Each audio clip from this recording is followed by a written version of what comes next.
안녕하세요. 맥스 아줌마입니다. 오늘은 지난 시간에 이어서 레이드 모디파이를 이용한 오브젝트를 하나 더 만들어 보겠습니다.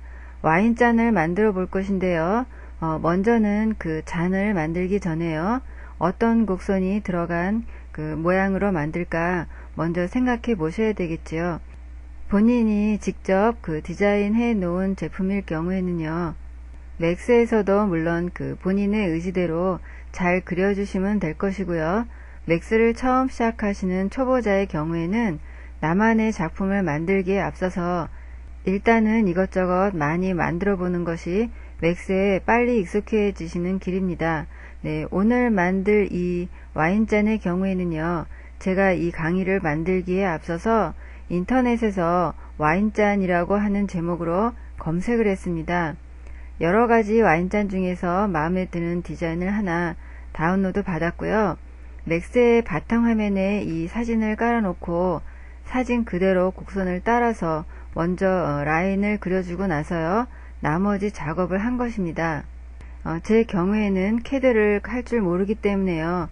필요에 따라서 도면이 필요할 때는 이렇게 사진을 그 맥스의 바탕화면에 깔아놓고 그대로 그리는 작업을 가끔 하고 있습니다. 여러분들이 앞으로 맥스 작업을 하시다 보면은요, 이렇게 사진대로 그려야 될 경우가 가끔 있습니다. 이 작업은 특히 자동차를 만드시는 분들이나 캐릭터를 그리는 분들이 많이 사용을 하고 있는데요. 여러분들도 알아두시면 유용하게 쓰실 수 있을 겁니다.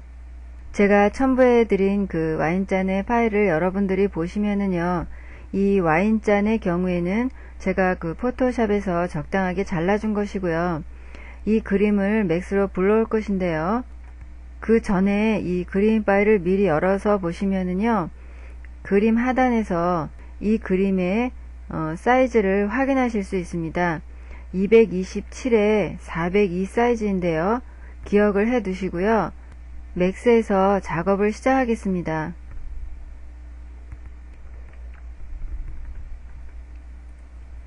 프론트 뷰에서 플레인을 하나 그립니다. 네, 아까 기억해 놨던 대로요. 227에 402라고 적어주겠습니다. 네, 이렇게 그림의 사이즈대로 적어주신 후에요. 이 플레인에 그 비트맵 파일을 불러와서 입혀주겠습니다. 디퓨즈 옆에 네모 상자를 눌러서요.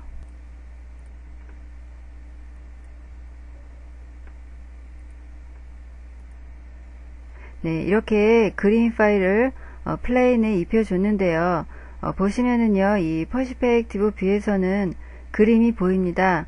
이제까지 그 작업해 왔던 대로 다른 뷰에서는 그냥 와이어 상태로만 보이는데요.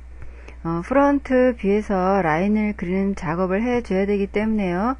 이 프론트에서 그림이 보여야 됩니다. 프론트라고 써 있는 이 글씨 위에서 오른클릭을 하겠습니다. 네, 그리고 보시면은요, 현재는 이 와이어 프레임이 선택되어 있는 상태이기 때문에 말 그대로 와이어로 보이고 있는 것이고요.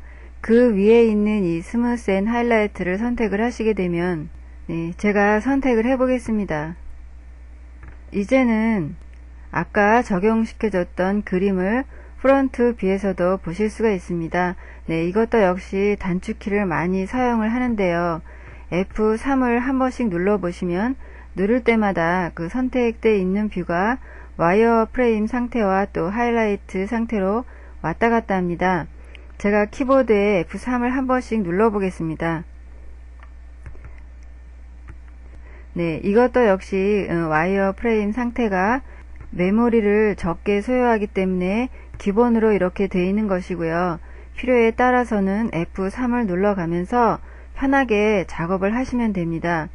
네, 그리고 지난 시간에 말씀드렸던 그 F4의 경우에는요. 이렇게 그 스무스 앤 하이라이트 상태에서 엣지가 보이는 것입니다. 제가 이 상태에서 F4를 눌러 보겠습니다. 네, 이제는 그 프론트 뷰를 크게 하겠습니다. 라인으로 그 이 잔의 한쪽 면을 그대로 그려줄 것인데요.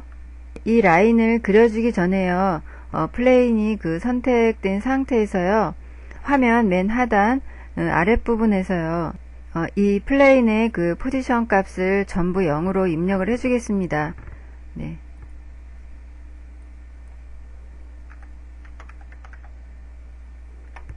네, 이렇게 그 포지션 값을 0으로 입력해 주는 이유는요.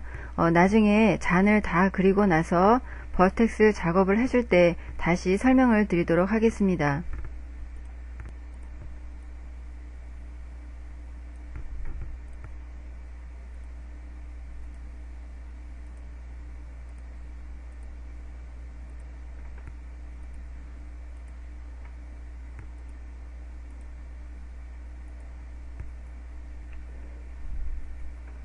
네, 일단 이렇게 그 한쪽 면에 라인을 다 그려줬으면은요, 다음에는 이 그림 파일을 숨겨놔도 되고요, 지워줘도 되겠는데요, 저는 일단 숨겨 놓겠습니다. 이제는 모디파이로 가서 라인 편집을 해야 되는데요, 맨 위에서부터 맨 아래까지 선이 그 부드럽게 내려와야 되기 때문에요, 이 버텍스들을 전부 선택을 하고요, 오른 클릭을 해서 버텍스의 속성을 베지어로 바꿔주겠습니다. 네, 다음에는 선들을 마음에 맞게 편집을 해주겠습니다.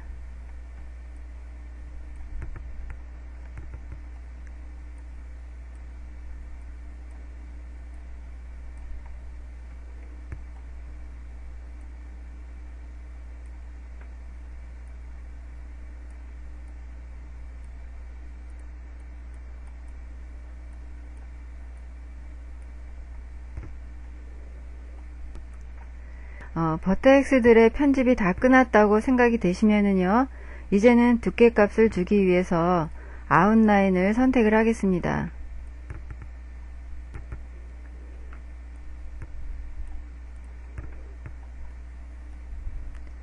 두께를 살짝만 주겠습니다.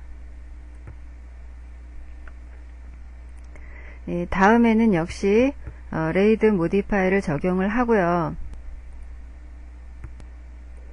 얼라인에서 민을 선택을 하겠습니다.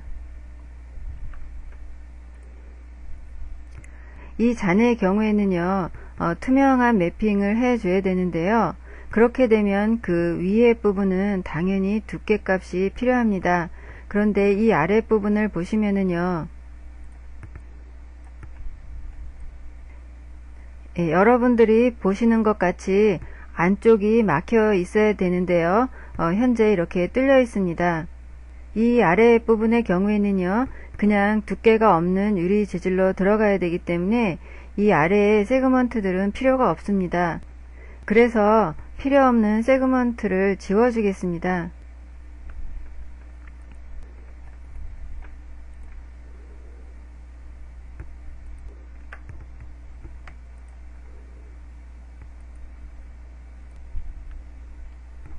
네, 이렇게 그 아래 부분에 필요 없는 세그먼트를 다 지우고 난 다음에는요, 버텍스 레벨을 선택을 하겠습니다. 내용물이 들어가게 될 이 파인 부분은요, 나중에 라인이 360도 회전을 했을 때 반드시 막혀 있어야만 합니다. 조금이라도 뚫려 있다면 제대로 된 유리잔이 될 수가 없겠지요. 네, 그래서 이 내용물이 들어갈 부분에 맨 아래 이 버텍스를 선택하신 후에요, 화면 하단의 대화창에서 X축으로 0을 입력해 주겠습니다.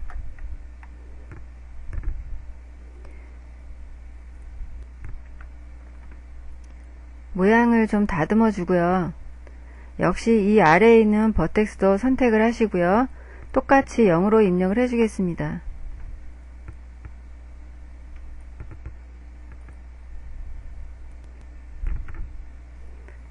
네, 역시요, 이 두께 값을 줄 때 생긴 면들이 이렇게 각이 져 있는데요.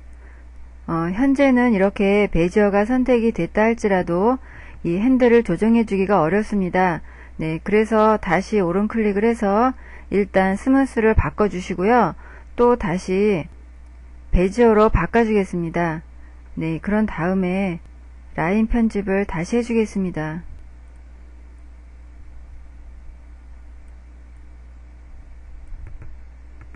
역시 윗부분도요.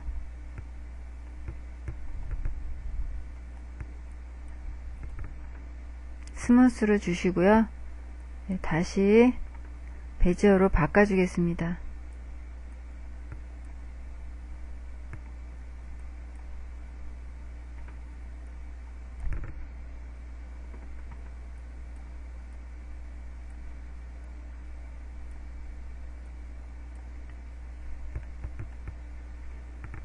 네, 이제 그 버텍스의 편집은 다 끝난 것 같고요. 다시 이 레이드 모디파이를 적용시키겠습니다. 네, 그리고 보시면은요, 면이 좀 이상하게 보이는데요. 그 맥스를 아주 처음 시작하시는 분의 경우에는 그 면이 이상한 것을 못 느끼시는 분들도 있습니다. 네, 아무튼 현재 그 면이 뒤집혀 있는 상태인데요. 웰드 코어와 그리고 플립 노말의 옵션을 둘 다 켜주겠습니다. 네, 그리고 다시 한번 이 속 부분을 보시면은요. 네, 역시 이 속 부분이 막혀 있어야 되는데요. 뚫린 듯이 보입니다. 네, 이번에는요. 이 레이드에 이 앞에 있는 플러스를 선택을 하시고요. 에이시스를 선택을 합니다. 네, 그리고 역시 이 화면 하단에서요. X축에 0을 입력해 보겠습니다. 네, 면이 다시 이상해졌는데요. 네, 다시 이 플립 노말을 체크 해제해 주겠습니다. 네, 이제는 된 것 같습니다. 이 세그먼트 값을 올려서 면을 좀 부드럽게 해 주시고요. 제가 지난 시간에도 말씀을 드렸던 것 같이 이 두 옵션은 필요에 따라서 그때그때 선택을 해주시거나 혹은 그 선택 해제를 해주셔야 됩니다. 네, 오늘은 여기까지 할 것이고요. 다음 시간에는 이 잔에다가 유리 매핑을 해보겠습니다. 네, 수고하셨고요. 감사합니다.